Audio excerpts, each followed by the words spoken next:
Conference on Communication Ethics, Day 2. I'm Brian Eatma. I'm a Royal Roads student in the Bachelor of Arts in Professional Communication program.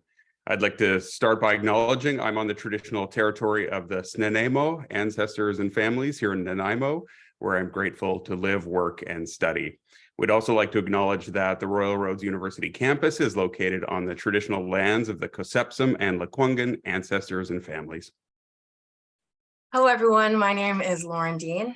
I am a student in the Master of Arts in Professional Communication program at Royal Roads. I'm joining you today from the unceded traditional territory of the Comox First Nation, the traditional keepers of this land. We're excited to introduce our guest speakers for today's session. So Juli Holloway is the Communications Advisor at the Tolo Center of Indigenous Economics. She is Haida and Kwakwaka'wakw and has been a guest on the traditional lands of the Secwepemc for 17 years. She has dedicated much of her career to working with Indigenous organizations and First Nations to drive transformative change for First Nation communities and people. Juli is currently the Communications Advisor at the Tolo Center of Indigenous Economics. She is also an associate faculty member in the School of Communications and Culture at Royal Roads University and co-teaches strategic communications in the MAPC program. I'd also like to welcome Timothy Kenny. He's the Senior Communications Advisor at Women and Gender Equality Canada. Tim is a mixed-race, non-status Indigiqueer man who grew up in community housing projects in Edmonton. His maternal Indigenous lineage comes from the Jean-Baptiste Gambler 183 First Nation in Calling Lake, Alberta. Tim has worked on various Indigenous communications initiatives, such as National Indigenous Peoples Day campaigns, Indigenous Reads, Words Matter, and the award-winning Protect Our Elders campaign. Welcome, Tim. We're also going to be introducing Alison Tedford Seaweed, so a storyteller and Indigenous relations consultant who is a Nakwado woman and a member of the Kwakiutl First Nation. She's based in Abbotsford, BC, and has over a decade of government experience contributing to culturally sensitive data storytelling, policy analysis, and program development. For the past 7 years, she's been creating information products and strategies that educate, inform, and delight in the private, post-secondary, and nonprofit sectors. For everyone joining us today, this session will be 45 minutes in length, and we hope to have time for questions at the end. We will be gathering questions from the chat throughout the discussion, so please feel free to post them at any time. And at the end, we will pose your questions to the panelists. Welcome once again to today's panel on Indigenous professionals communication. I'll now turn it over to Juli, Tim, and Alison. Thank you so much, Brian and Lauren. Thank you so much. So great to be here. Thank you, everybody. Great to be here as well. Great to be in company and share company with you all. So last year, Tim and I were on a panel for this conference again, so we were really happy to be invited back and to be joined by Alison. And so when we were thinking about what we would want to share in this time together, we thought, well, last year at this time, we talked a lot about issues in indigenizing professional communication and some of our ideas around how we can address some of these issues. And so when we were thinking today, we thought, the issues aren't the only thing that we deal with as Indigenous communicators, and we really just wanted to take this opportunity to share a bit more about ourselves and the work that we're doing to advance the profession of communications with an Indigenous lens and what we see as some of the opportunities looking forward. And then we thought we'd share a bit some resources with folks at the end. So we have compiled a list of resources, and we did ask the conference organizers that if you are interested in getting the list emailed to you after the session, if you could just share your email, and then we can send that list out when we're done. So we did have a little bit of introduction, but I just wondered if we wanted to introduce ourselves a little bit more. So Alison or Tim, did you have anything that you wanted else to share about some of the work that you do before we talk about our active work? I can go ahead. When I write my bio, I want to be extremely careful about my subject positions. All I am simply is an Indigenous man who has learned how to wield my subject positions. So I want to be careful with my subject positions as I can only speak to my lived experiences. So I'm mixed race. I was born and raised in urban settings, in urban housing projects. So I can't therefore be asked, or it's inappropriate to ask me to speak to a pan-Indigenous reserve experience or anything like that. I don't have those experiences. So I just want to be really clear when we introduce ourselves, when we choose our words to introduce ourselves, it's deliberate. Yes, currently I work for Women and Gender Equality Canada as a senior communications advisor. Next week, I'm going to be moving to Parks Canada, where I'm going to be a senior communications advisor as well, and working on projects closer to my home, which is great. Currently, I'm also a Master's of Ed interdisciplinary student at the University of Calgary. I'm enrolled in a year 1 module called Pumakapi, which is Blackfoot or Niitsitapi approaches to wellness. It's a land-based traditional learning module and traditional Blackfoot ways of knowing and being. And prior to being a communicator, I was a hairstylist for 20 some odd years. In 2013, I made the decision to upgrade in an Indigenous upgrading program at Mount Royal University, which I then applied and got admitted into the PR program in 2014 and graduated in 2019. I guess the last thing I would say about myself is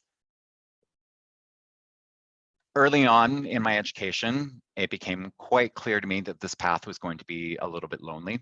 I did feel quite lonely in those first few years of school. I experienced covert resistance from the institutions that were supposed to be helping uplift my voice. I got covert sort of resistance when I wanted to declare a minor in Indigenous studies. And it was Indigenous studies that rooted me and allowed me to continue. And it was Indigenous studies that started to give me back the cultures and traditions and things like that had been taken from me because I grew up and was raised in cities. So it's through my university experience that ultimately I have gained back some parts of my identity, and it's an active, engaging process that I'm still engaged in. And I thought I want to share those points with people so that you're really clear about who I am and what angles I'm coming from. Thank you so much, Tim. I would love to just echo that I come from my own experiences as a woman of mixed ancestry. I am a Nakwita woman who is a member of the Kwakiutl First Nation, but raised in the Lower Mainland. And I come with experience working in the public sector, the private sector, and with a different perspective with lived experiences from a disability perspective. So my lens of accessibility is intersectional in that respect. I'm really grateful to be speaking alongside Juli and Tim, and they're people I really admire and respect. And I have worked with Royal Roads in writing for their content marketing. And it's been a year or two at this point, and I'm so grateful for all of the people that I've met here and for the brilliance and innovation that exists in this space. So it truly is life-changing. Thanks, Alison. And I mean, I would echo that too. I feel the same. I'm an alum from the MAPC program here at Royal Roads, and I co-teach in the program now. And it's just been such a great place to grow as a practitioner and to be supported in my indigeneity. I didn't think I started my school quite young. I had a child quite young, and growing up, I kind of moved around all over the place. I lived on reserve. I lived in urban settings, and so I just had a variety of experiences as I moved around the province. And then as I got into my career fairly early on, I knew I wanted to do communications, and I did my Bachelor of Journalism degree at Thompson Rivers University here in Kamloops, where I live.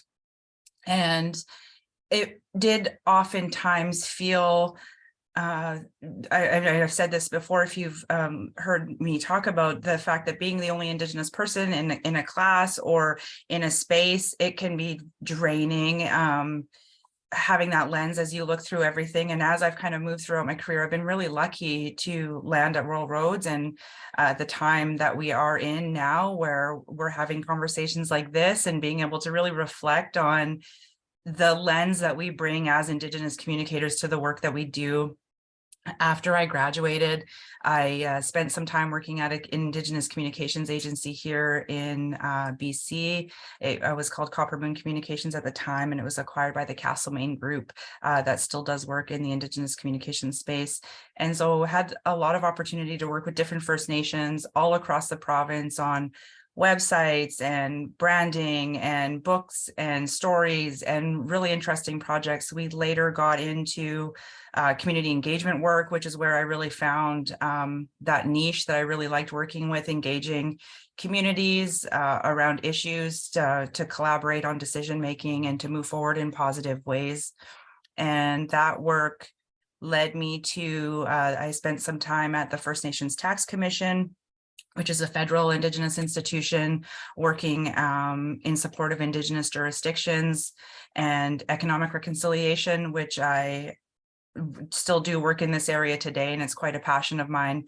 And all of that provided me the opportunity to come back to teach at Rural Roads and to bring that Indigenous lens to strategic communications in the program, which I will talk more about later. But it's just really interesting to hear all of the different perspectives, even just within the three of us, that we can bring to these topics. So I'm looking forward to the rest of our conversation today. So I know I know we're all kind of touched on some of the things that we're talking about in terms of what we're doing, but I am really interested in hearing a bit more from each of you about what you're personally doing to advance our profession, and some of the projects that you've been working on.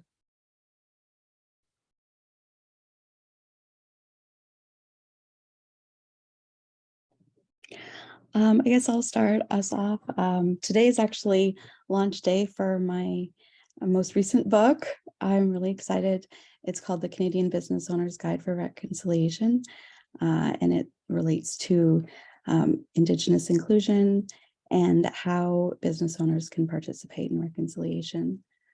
So it's available in independent bookstores or on Amazon, and also includes an interview with Kathy Bishop from Rural Roads, which was really an honor that she shared her expertise around values-based leadership. But yeah, so that is one area where I've been working to bring forward issues of Indigenous inclusion within our industry and then within other industries as well.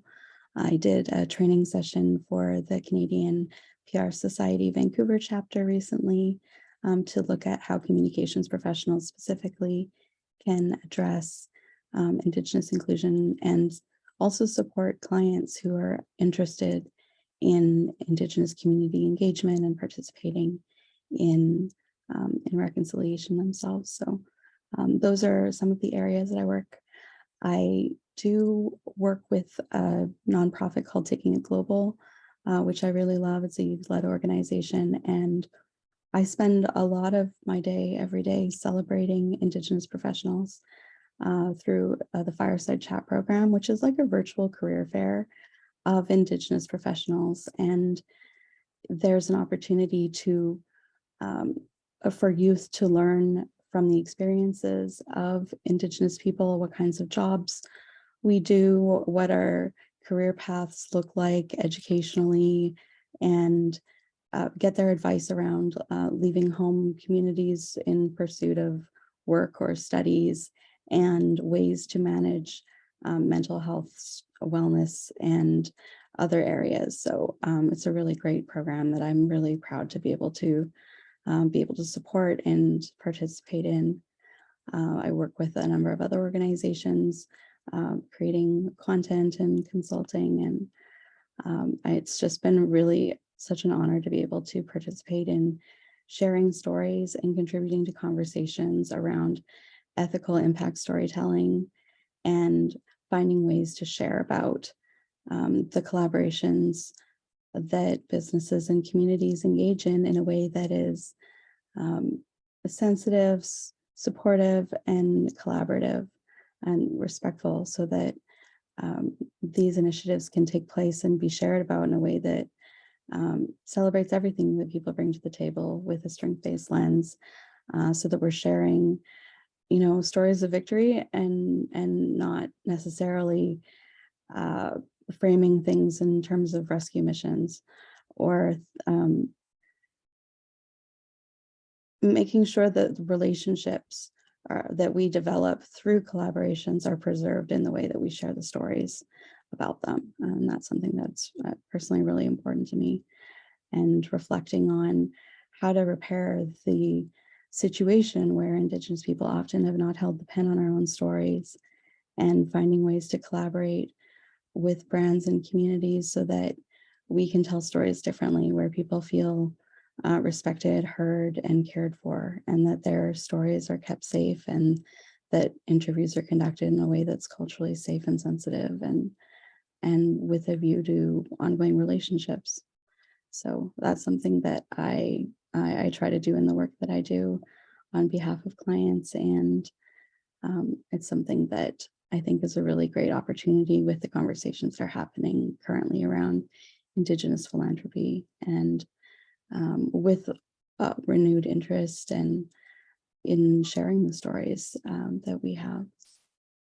But I'd love to hear more about what Tim is doing in the world and in his role now and moving forward. Thanks, Alison. Well, I'm going to jump back a little bit and talk about what I think I've done already to this point too. I mean, my bio talks about some of the projects that I'm quite proud of, or that I poured my heart into. But for me, I got my start in PR and communications while I was in my second year of university. I had been on a land-based experience in undergraduate studies called Treaty 7 Field School at Mount Royal University. And it took us out onto the land that summer, on the summer of 2015, actually. And that same summer, I remember being at a Blackfoot Sundance and praying for a creator to help me fit these binaries and oppositions I was feeling. First of all, the opposition of being a Cree Métis man on Blackfoot territory. That was already kind of weird enough.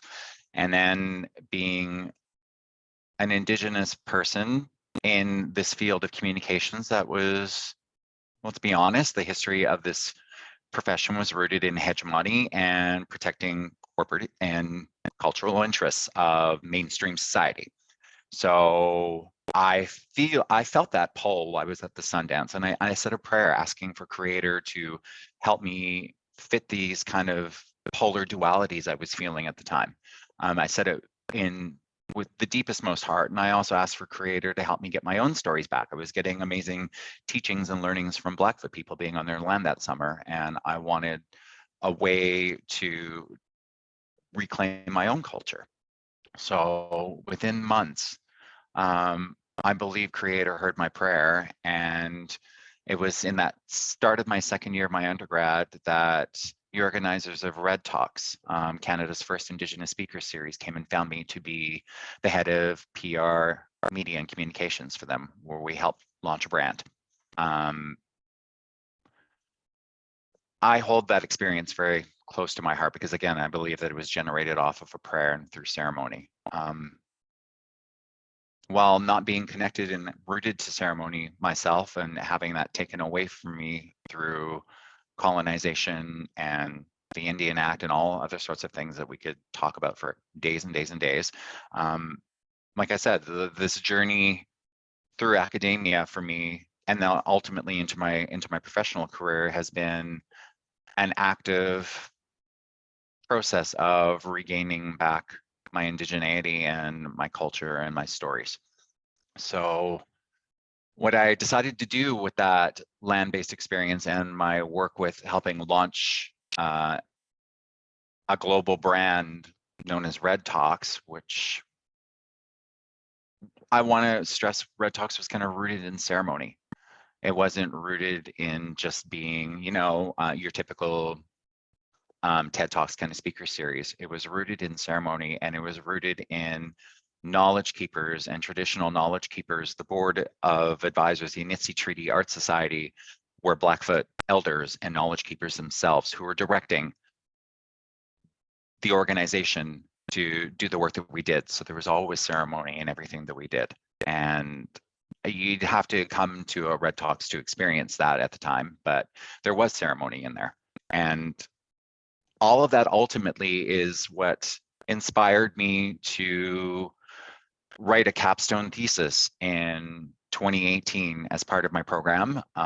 I didn't know what I was going to do. I didn't want to do a traditional capstone thesis on analyzing a social media campaign, a set organization or something like that.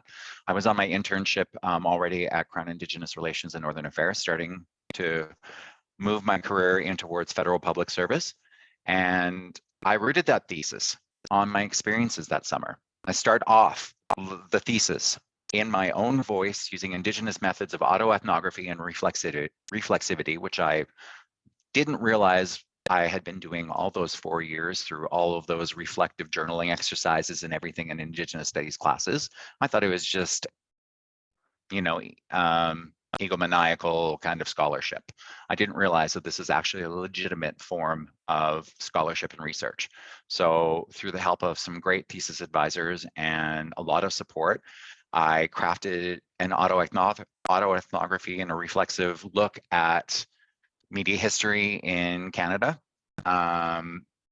especially media history related to Indigenous people, looked at postmodern approaches to public relations, critical Indigenous studies, and then I attempted to legitimize Indigenous research in our discipline, where I don't need to tell any communicators here, especially if you're Indigenous, if you're searching Indigenous and communications in all these databases, you're not going to find a lot of research, a lot of work done. And that's problematic. So this is all what inspired me to pursue land-based education at the graduate level. I realized that the only way I could do graduate studies is if it was going to be rooted in land-based education. I couldn't just go do a grad degree at some esteemed university and trying to fit it in. I needed to be rooted in culture and tradition, and how appropriate that it's from the people that gave me so much already. So I'm doing land-based studies with, again, in Blackfoot ways of knowing and being, even though I'm Cree Métis. Again, the process is helping me actively reclaim and get closer to my own stories and reclaim bits of myself that have been lost. So right now through that, I'm interested ultimately, I think, in pursuing this all the way to the master's level. I'm in a laddered program, so we get to build with a graduate certificate, graduate diploma, then ultimately a master's degree. And my dream would be to develop a prototype for developing land-based curriculum for communications, PR, and media studies, where I saw the gap when I was a student and where it wasn't there already. And that would be the dream. I can see it clearly, and I see, but I just need to cross the hump and jump through the hoops here and continue doing what I'm doing. I also lend my voice wherever I can on Indigenous issues. I always sit on Indigenous advisory committees in the federal departments that I work for. So constantly working to make sure that Indigenous voices are centered. We get used for consultation and consultative purposes a lot too as well, but at least there's a voice at the table representing that and making sure that things are in balance, let's say. I also try to choose and pick work in federal public service that actually means something to me. One of the reasons I'm moving to Parks Canada next week is because I have the opportunity to work in Alberta Mountain Parks. And my elder and my teacher currently in my program, in the Pumakapi program, Ninapixi, Mike Bruised-Head, he's written his dissertation at University of Lethbridge on the decolonial research process of reclaiming back 8 of the peaks in Waterton parks. So he's reclaiming their traditional names through stories, gathering knowledge from his elders and knowledge keepers, so that when you walk into some place like Parks Canada, those peaks have their traditional names. And the reason we need those traditional names is for ceremony.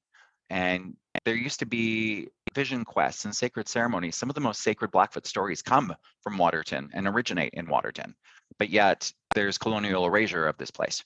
So you wouldn't know it when you walk in. Sure, it has its traditional Blackfoot name now on a sign, but I feel that I've been called there and called into there, again by creator and doing creator's work, that I can help my teacher, that I can possibly help advance and see through his work and recommendations he's made to return ceremony to Waterton Parks, to possibly have those peaks renamed and recognized by their traditional names, so that when you go in there, and you know the stories and the rich histories of that place. So those are the kinds of things that I'm interested in doing, and those are the kind of directions that creator is directing me around while I'm doing my graduate studies and trying to figure out how I'm going to all put this together and create maybe curriculum and more research into this area where I saw gaps. And Julie, of course, I'd love to hear more about what you're doing. Thank you. I mean, it's so great to hear about what you both are doing, because it's so different than the work that I do. And I just find that very fascinating. So when I said that I spent quite some time working in a communications agency, working with First Nations in BC, I really struggled. This is going back to the early 2000s. First Nations, for those that don't know, First Nations are the only governments in Canada that don't receive core funding from government transfers for communication. So First Nations are the only governments in Canada that don't have a communications function unless they found out a way to carve out own source revenue to dedicate to the building of that function. So communications, there's no communications people in First Nations generally. Of course, there are some First Nations that do have communications folks, but what that means is that there's communications issues. And there's not an awareness of what communications can do for a government or a First Nation or a community. There's just a very limited understanding of what that role might be. It's often thought of as something that where you update the website, or you update the social media, or you maybe organize community meetings, very tactical in nature. And what also comes with that is just a limited understanding at the leadership level in communities about the cost and the value of communications. So as an agency that would have to meet with a First Nation and hear about what they need, or, you know, we've got this, we want a website, or we need this brochure, or we're going to launch a book. And so asking questions about what problem does this solve for you? Those conversations about strategic communications, I found it frustrating. I found like sometimes our expertise was not being heard, or that we were being devalued as communicators. And so when I decided to go to Royal Roads, I wanted to do the master's program pretty much because I wanted to do a thesis on the topic of community engagement in First Nations, to be able to establish communications value in community engagement processes and create a window into the future of what it might look like if there were strategic communicators embedded in First Nations, how much better that would be for community engagement when we're dealing with at times apathetic and disenfranchised membership, how communications can help work collaboratively across First Nations if there's a big announcement or a big event, like how communications can help and how it does help in other public and private sector organizations. And so how can we translate that? So that whole journey for me was really breaking new ground, even though I didn't mean for it to be. But I mean, as I know you both know, and as I'm sure other people know, there's not a lot of literature around Indigenous communications. And so even doing my literature review for my thesis, I found quite challenging, because I wanted to be able to prove what we know is inherently true. But how can you do that when you need to find a peer-reviewed source? So I really struggled with that thesis, but in the end, I'm really proud of the work that I did, because I was able to privilege Indigenous voices through interviewing Indigenous people in communities and asking if they navigated a community decision-making project, how were they successful, and could I find common linkages that could be useful and could be applied in other First Nations across the country if they're doing engagement projects or economic development. If we're trying to move forward, how can we make sure that a population that maybe has literacy issues, maybe has food security issues, how can we get people to come to meetings and be engaged in things that matter to them in the long term, when their short term is really all they can think about? And so in the end, I came up with a little model that can be applied to First Nations. So if we're talking about how a First Nation might navigate towards a positive outcome in a community engagement project, there are 3 concepts need to exist there. There needs to be a high level of trust. And when we don't have a lot of trust in the process or in leadership, that's when we see people don't want to engage if they don't think their voice is going to be heard meaningfully. So there's all these things that we can think about. Where are we at in terms of trust with our community right now? And what do we need to do to create a high trust environment for us to be able to move forward? Value in communications is really important at the leadership level. And how can you value communications if you have no money to put towards it? One way you can value it is in time. So you might not have the money to be able to commit to a community decision-making process, but you might have time. So you could stretch your meetings or whatever you're engaging on over a couple of years if it mattered that much. But so it's getting people engaged in this process over time. So valuing communications, trust in the process and the leadership, and then the skill of communications, not only the skills that we would all have, but the skill of bringing that Indigenous worldview. How does it work in communities? Like, is there a clan system? Who are the decision makers? Who are the influencers? Who do we need to talk to? And how can we do this in a good way? So I ended up being really proud of that work, of course. It was something that meant a lot to me, and to finally get it done and to be able to talk about it like this has just been such an opportunity to have conversations that I knew we weren't having before, and to know kind of the direction that I want to take my career.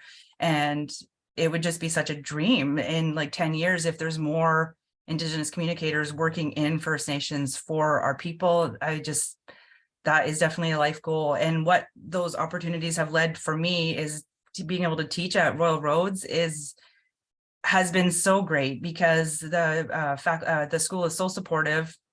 And even though there's not an Indigenous element to the course, because I'm teaching it, I'm able to share case studies of First Nations and First Nation organizations and what strategic communications might look like from an Indigenous perspective.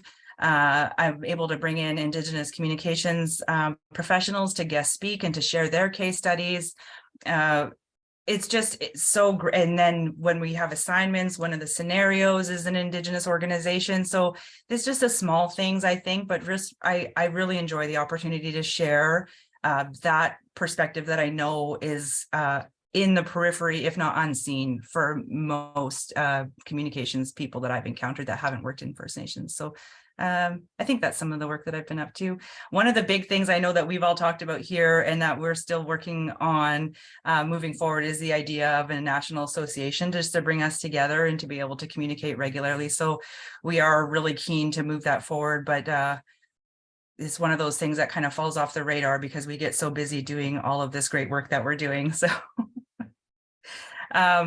yeah, I think that's just so fascinating to hear everything that you're doing. And Alison, I just had to laugh at how you quickly said you wrote a book, but then very quickly also went into other projects where you centered other people instead of yourself in the book that you wrote, in all of your knowledge. So I know that we've chatted about emerging opportunities, things that when we look forward, what we see, and just really like to hear some of the thoughts of what you see when you look ahead in terms of opportunities for furthering this work.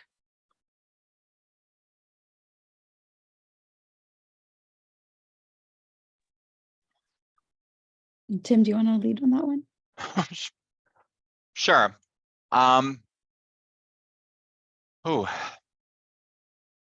We have to be clear, first of all, this is rooting from last year's conversation. The title of last year's panel was Indigenizing Professional Communication. So the word indigenizing, I think we need to be clear. I think we need to start. I feel I need to start anyway, what I mean when I say indigenizing this profession. So I want to be clear that to me, it's an active, interrelated process between the ideas in terms of inclusion, using affirmative action measures, for example, reconciliation, understanding our true shared histories, and also the painful work of conciliation, as we're seeing all across the country, nearly, it feels like every week. And then the work of decolonization, inspired by academics like Kim Tallbear. The idea of decolonization is land back and lives back. I know that scares a lot of people to say something like that, but I'm not afraid to stand up here as an Indigenous communicator and say that I think we can have all these pieces separated and parsed and parsed off, like only just focusing on inclusion without looking at reconciliation and decolonization. The pieces work interconnectedly. Our people believe in interrelationships and relationality. So these pieces and these core concepts are all part of this idea of indigenizing the profession. So ultimately, if we are looking to indigenize the profession, we need to ask ourselves if we're doing or working towards all of these things. We can't just have affirmative action measures without having reconciliation and decolonization actively happening in institutions. Otherwise, you're just bringing Indigenous people into organizations and setting them up for failure, or to be just tokenized, or to have our stories just taken from us. I've also gotten to be very, very, very clear on my story, where it's used, how it's used, the idea of Indigenous data sovereignty, how our stories are then used. Are they serving our communities afterwards? If you're taking my story from me, how is it giving back to a community? How is it going to give back and empower the community who may be likely experiencing the effects of years of colonization? So I feel like we need to ask ourselves a few questions as communicators. Like, does our work include community? Is it community-led? Have we been to the land in traditional land-based learning activities or ceremony on the lands about the people we're communicating about? Are we centering Indigenous voices first? Not just the voices of allies, especially allies working through their conciliation right now, through their painful conciliation as they're understanding our shared histories. Does our work or our research ultimately get back in the spirit of reciprocity to the communities we're pulling knowledge from? Or are we just taking? Or are we just coming along and plucking and picking and taking? Are we working properly with knowledge keepers and honoring protocols?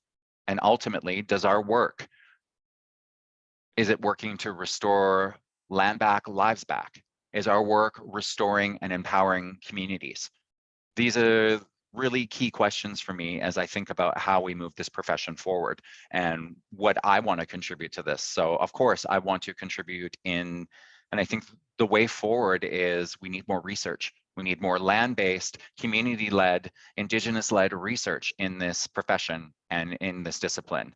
It's not acceptable to me that I still can go into academic databases and I can't find those pieces that I was looking for that I needed to anchor me on into this field early on.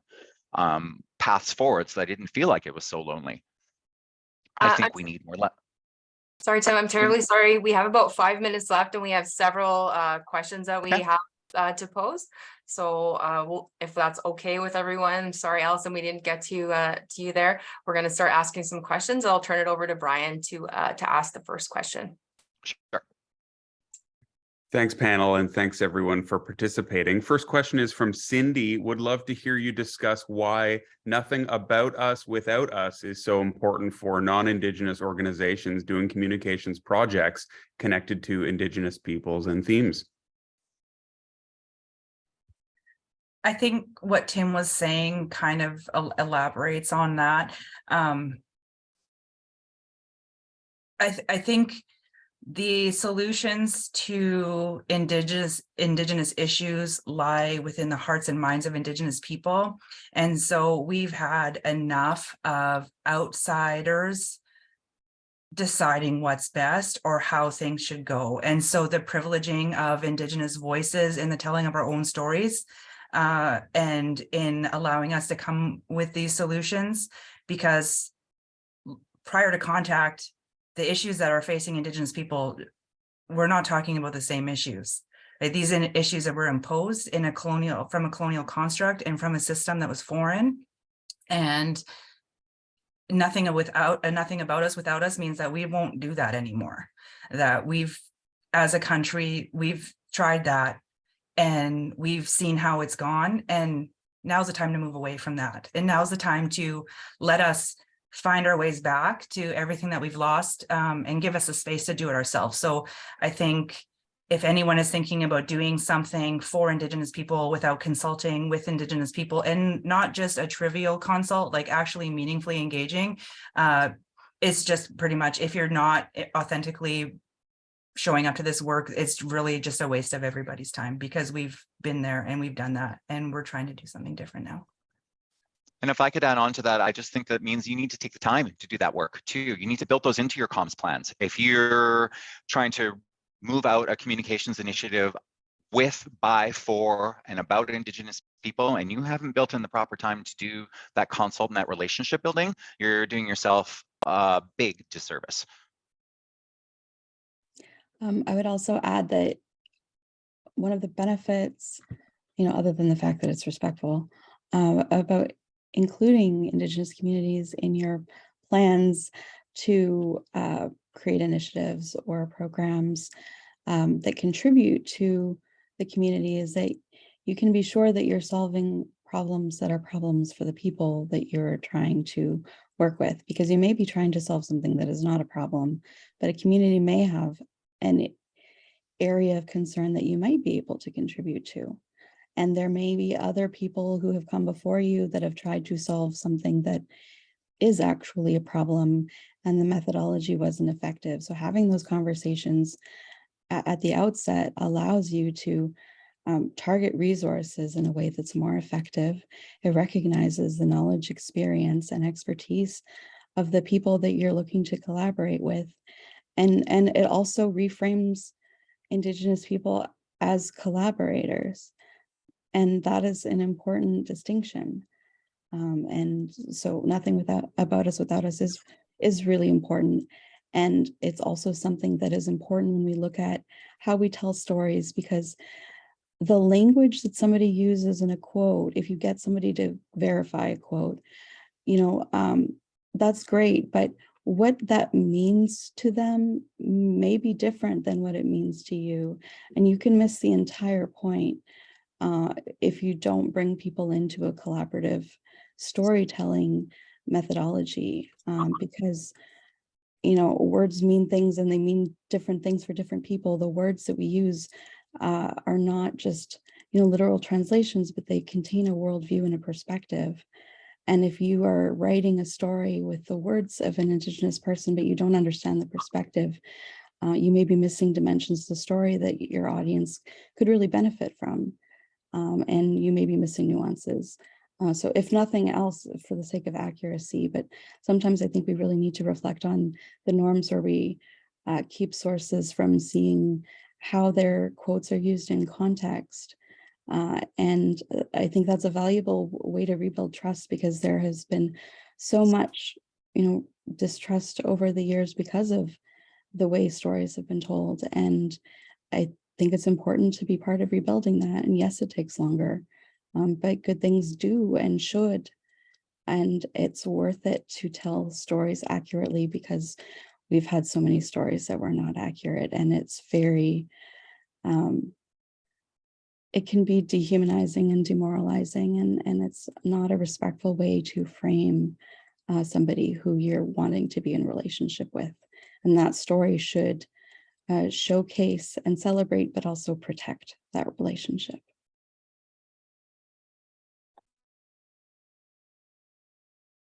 Thank you, Alison.